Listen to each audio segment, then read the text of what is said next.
Hello guys, selamat datang di channel Pecinta Drama. Di sini kita akan membahas seputar drama-drama yang menarik. Oke, gue menggunakan suara lagi pada video ini. Kenapa video yang lain nggak bang? Karena di tempat gue, termasuk ke tempat yang sangat ribut. Jadi untuk mendapatkan situasi yang betul-betul tenang untuk record, itu sangat susah. Jadi pada video sebelum ini, gue nggak pakai suara, hanya teks saja. Mohon dimaklumi. Seperti judul, pada video kali ini kita akan membahas tentang 5 drama Jepang yang dibintangi oleh Minami Hamabe.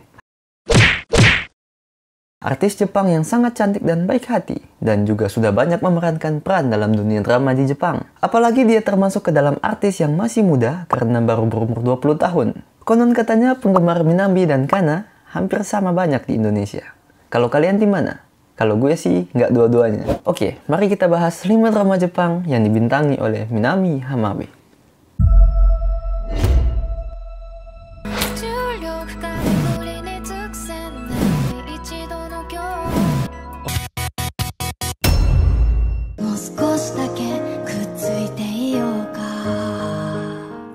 Satu, Pure. Untuk informasi saja, drama ini hanya ada 3 episode, menceritakan tentang Kurobara Junko yang adalah seorang idol. Akan tetapi hanya idol yang biasa-biasa saja dan selalu iri dengan teman-teman sebayanya yang lebih terkenal daripada dirinya. Akan tetapi stasiun TV tempatnya bekerja tetap mendukung dirinya. Abe Genso selaku manajernya menugaskan Junko untuk menjadi pemimpin kepolisian dalam 1 hari. Ada ya hal-hal begituan, baru tahu gua.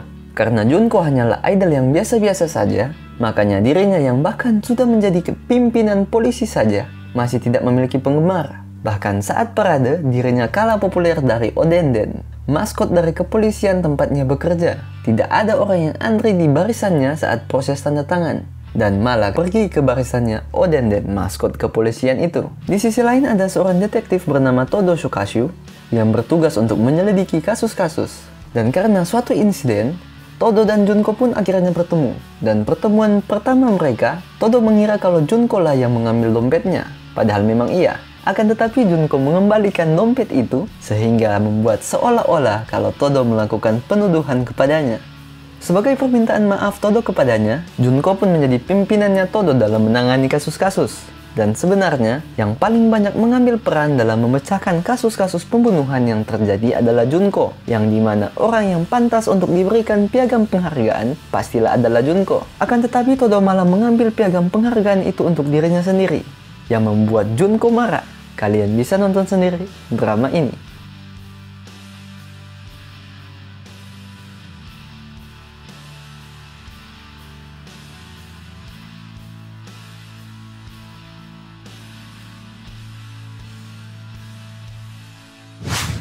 Dua, Alibi, Kusushi Uketama Warimas. Menceritakan tentang Mitani Tokino yang merupakan cucu dari seorang kakek yang membuka toko jam dan juga suka membantu kepolisian dalam memecahkan alibi dari pelaku-pelaku kejahatan. Akan tetapi sang kakek itu sudah meninggal dan kini toko jamnya pun diwariskan pada sang cucu. Sang cucu Tokino juga dilatih sejak kecil oleh kakeknya dalam memecahkan alibi. Tokino dapat menyelesaikan seluruh latihan mencari alibi yang dibuat oleh kakeknya saat masih di bangku SMP. Gile-gile, masih SMP coy. Di episode pertamanya, saat Tokino ingin membeli koroke, ia bertemu dengan seorang komisaris detektif bernama Saji Yoshiyuki yang juga ingin membeli koroke.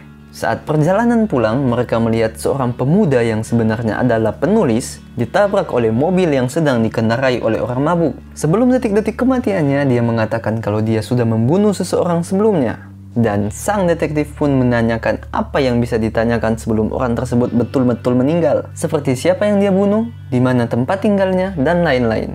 Akan tetapi tidak semudah itu ternyata. Keterangan-keterangan yang diberikan oleh korban memiliki kejanggalan. Oleh karena itu, sang detektif dan pihak kepolisian pun melakukan pemeriksaan alibi tentang orang-orang yang mungkin saja adalah pelaku dari kejahatan itu. Sang detektif tidak hanya Saji saja, ada juga Yuma yang merupakan anak dari anggota parlemen dari daerah itu. Oleh karena itu, dia memiliki kuasa khusus dalam melakukan penyelidikan. Akan tetapi, biarpun mereka memiliki detektif yang banyak, mereka pada akhirnya tidak dapat menyelesaikan alibi orang-orang tersebut. Dan pada akhirnya, Saji meminta bantuan Tokino untuk membantunya dalam memecahkan alibi. Dan saat Tokino turun tangan, alibinya pun berhasil diselesaikan. Eits, tapi itu tidak gratis. Jasa memecahkan alibi yang ditawarkan oleh Tokino memiliki harga sebesar 5.000 yen yang sudah ada sejak zaman kakeknya dulu. Dan juga seluruh episode Nidrama tidak ada satupun kasus yang berhasil diselesaikan oleh sang detektif tanpa meminta bantuan Tokino. Kalian bisa nonton sendiri drama ini.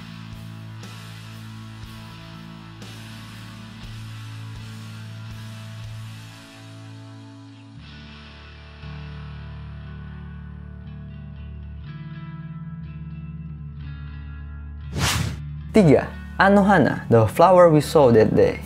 Kalau kalian sudah menonton animenya, jalan ceritanya hampir bahkan sama dengan animenya. Tapi bagi kalian yang belum nonton, begini ceritanya. Menceritakan tentang Yadobi Jinta, atau yang biasa disebut dengan Jintan, yang saat ini sudah menjadi hikikomo, yaitu orang yang menarik diri dari kehidupan sosial, atau yang lebih sering kita sebut dengan ansos. Jintan menjadi seperti itu bukan tanpa sebab. Hal itu dikarenakan Honda Meiko atau Menma yang merupakan teman masa kecilnya meninggal. Sebelum Menma meninggal, Jintan sempat ditanyakan apakah dia menyukai Menma atau tidak. Dan saat itu Jintan menjawab tidak. Padahal sebenarnya Jintan sangat menyukainya. Akan tetapi tidak ada kesempatan lagi karena setelah perkataannya itu, Menma meninggal dunia. Pesan yang bisa diambil, utarakanlah hal yang ingin kamu utarakan sebelum semuanya terlambat.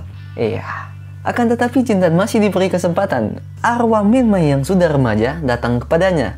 Dan anehnya, hanya Jintan yang dapat melihatnya. Sedangkan teman-teman segengnya dulu tidak dapat melihatnya. Pakaian Menma masih sama seperti dulu, yaitu dress putih dengan pita biru. Jintan pun mempertanyakan, mengapa arwah Menma bisa datang kepadanya. Dan Menma pun menganggap kalau mungkin dirinya masih punya hal yang harus dilakukan sebelum dirinya kembali hilang ke tempat asalnya.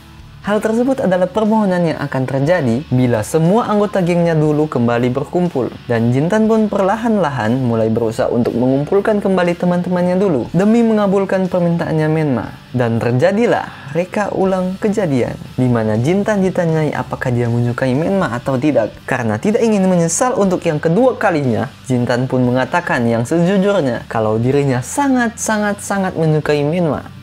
Lega kali gue pas nonton scene itu, sedih cok, senang, terharu, bercampur aduk. Eits, ternyata bukan itu permohonannya Menma, karena Menma masih belum hilang. Di samping itu dalam geng mereka terdapat masalah cinta yang sangat rumit, yang sudah ada sejak mereka kecil. Padahal masih bocil tapi sudah cinta-cintaan. Kalian bisa nonton sendiri drama ini.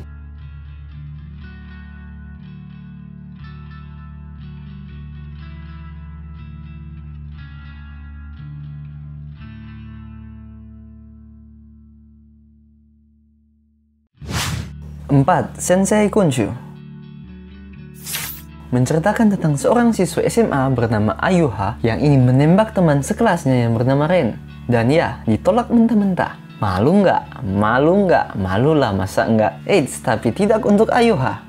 Ayuha berpikir kalau masa-masa SMA haruslah mendapat pacar, biarpun kenyataannya tidak semudah seperti yang dikatakannya itu. Tapi itu bukan pertama kalinya Ayuha ditolak, itu sudah yang ke-7 kalinya. Gile-gile, seorang cewek ditolak 7 kali tapi masih ingin pacaran. Memang hanya ada di drama. Dan saat Ayuha ingin membayar di kasir sebuah restoran, ternyata uangnya sudah habis.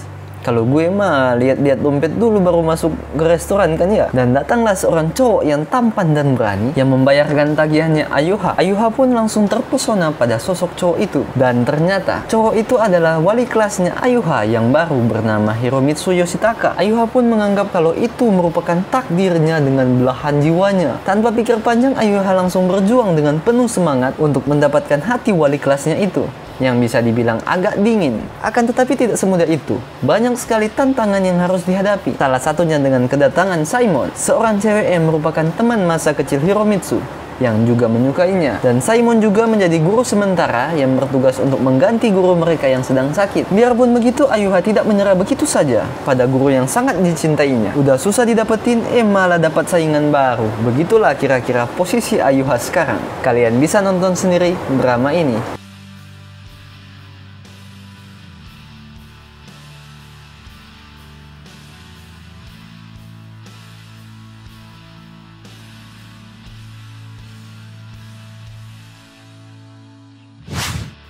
5. Love Me Not menceritakan tentang Yamamoto Akari yang memiliki seorang teman dekat bernama Ichihara Yuna. Dan Akari bisa dikatakan satu-satunya teman Yuna di SMA, karena Yuna bukan tipe orang yang mudah bergaul. Berbanding terbalik dengan Akari yang sangat mudah bergaul dengan siapa saja karena sering ganti-ganti sekolah.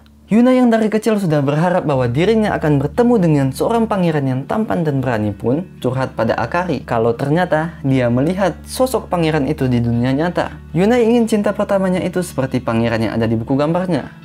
Dan dia bertemu dengan pangerannya itu saat mau naik lift, yang berarti mereka tinggal di satu apartemen.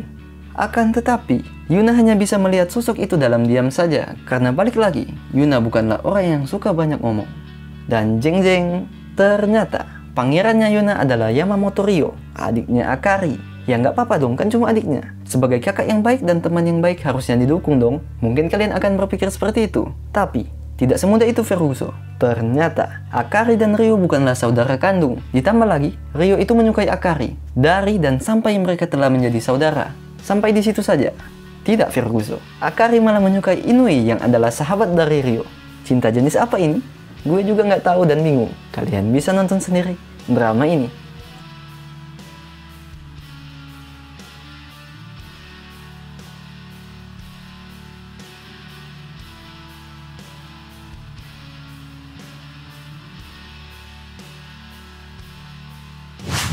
Itulah 5 drama Jepang yang dibintangi oleh Minabe Hamabe, yang sering dikatakan sebagai rival Kana Hashimoto. Jika teman-teman punya saran siapa lagi yang akan dibahas, jangan lupa untuk tulis di kolom komentar.